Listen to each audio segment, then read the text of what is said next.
हरे कृष्णा धन्यवाद प्रणाम आप सभी को। तो आज हम भगवत गीता के 6.27 और 28 श्लोक पे चर्चा करेंगे।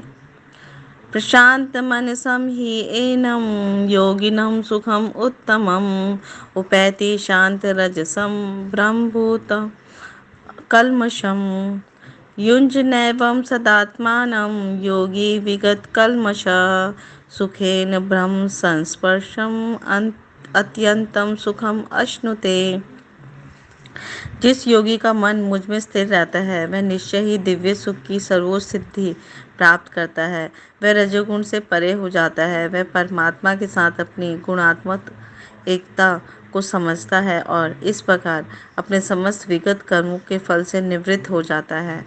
इस प्रकार योगाभ्यास में निरंतर लगा रहकर आत्म संयमी योगी समस्त भौतिक कलमश से मुक्त हो जाता है और भगवान की दिव्य प्रेम और भक्ति में परम सुख प्राप्त करता है। तो श्री प्रभुपाद जी बहुत सुंदर बता रहे हैं तात्पर्य में कि जो ब्रह्मभूत अवस्था है वो ऐसी अवस्था है जहाँ पर व्यक्ति भौतिक कलमुश से सारे दुखों से भौतिक दुखों से मुक्त होकर भगवान की दिव्य सेवा में स्थित हो जाता है।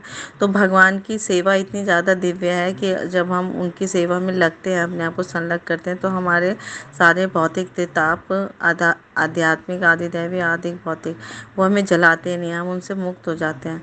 तो इसलिए जब तक हम भगवान के श्री चरण कमल में स्थिर नहीं होंगे तब तक ये ब्रह्मभूत अवस्था में प्राप्त नहीं हो पाएगी। तो हम अपने मन को पूरी तरह से हम भगवान के श्री चरण कमल में लगाना है। तो जब भगवान की दिव्य प्रेम भक्ति में हम निरंतर रहेंगे, प्रवृत्त रहेंगे, कृष्ण भक्ति करते रहेंगे, तो हमारे सारे भौतिक कलमश खत्म हो जाएंगे, समाप्त हो जाएंगे। तो आत्म साक्षात्कार यानी सेल्फ रियलाइजेशन का मतलब ही है कि भगवान के संबंध में अपनी स्वाभाविक स्थिति को जानना और हर जीव का जो स्वरूप है वो भगवान की नित्य दासता करना है।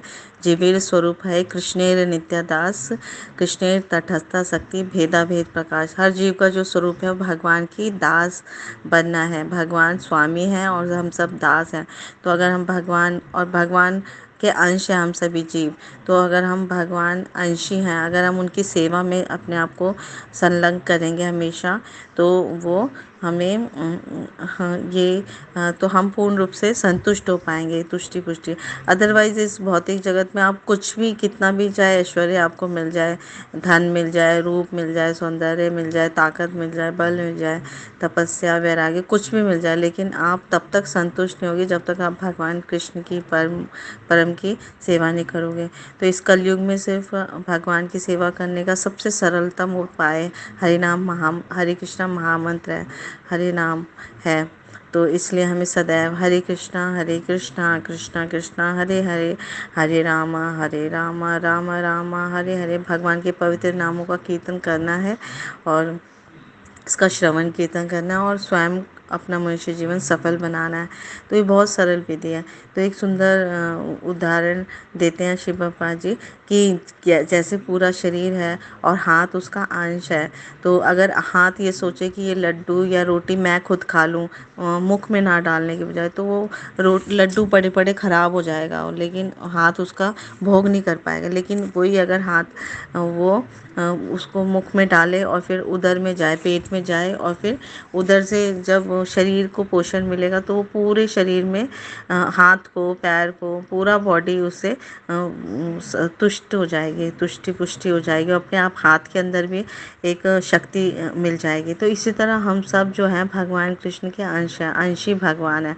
तो अगर हम उनकी दिव्य सेवा में अपने आप को संलग्न करें तभी हम संतुष्ट हो जाएंगे, हमारी तुष्टि पुष्टि हो जाएगी। तो भगवान की प्रसन्नता के लिए हमें हर कार्य करना है और अपना जीवन उनकी सेवा में संलग्न करें, तभी हम पूर्ण रूप से इस मनुष्य जीवन में संतुष्टि को प्राप्त करेंगे। और यही है मनुष्य जीवन का परम लक्ष्य, कृष्णा प्रेम, भगवत प्राप्ति। तो इसका एक और उदाहरण मिलता है हमारे शास्त्रों में, भागवतम में, कि एक वृक्ष है।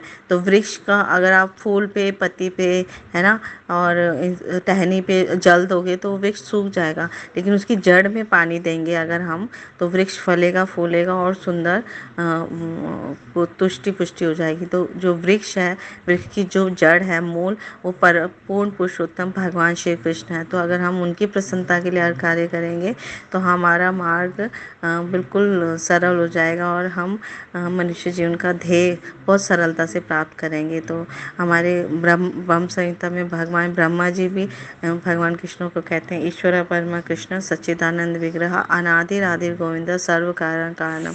भगवान कृष्ण ही परम है और वही सबके आदि कारण है। तो इसलिए हमें सदैव भगवान कृष्ण की पूजा करनी चाहिए। और शिव जी भी सदैव राम राम का नाम रटन पठन करते हैं और हमेशा भागवतम और भगवत चर्चा करते हैं अपने पार्षदों के साथ, है ना। और पार्वती अपनी अर्धांगिनी को हमेशा, पार्वती जी को राम कथा, भागवत कथा ये सुनाते हैं। और नारद जी तो सदैव सबको अपना भक्त बनाते हैं, कृष्ण भक्त बना देते हैं सबको। तो प्रहलाद महाराज, ध्रुव महाराज, बहुत सुंदर सुंदर उनके शिष्य हैं जो कृष्ण भक्ति, विष्णु भक्ति जिनको मिले और महान भक्त हैं। तो हमें हमें इन महान आचार्यों का अनुसरण करके हमें भी अपने जीवन की कृष्ण भक्ति को अपनाना है और औरों को भी बांटना है। तो इस कलयुग में तो बहुत ही सिंपल है कि सिर्फ हरे कृष्णा का महामंत्र गाना है और भगवान कृष्ण की प्रसन्नता के लिए कार्य करना है। तो हम ये धीरे धीरे भक्तों के साथ सीख पाएंगे। Thank you so much. Guru Maharaj की जय, श्री प्रभुपाद की जय, आप सब भक्तवृंद की जय।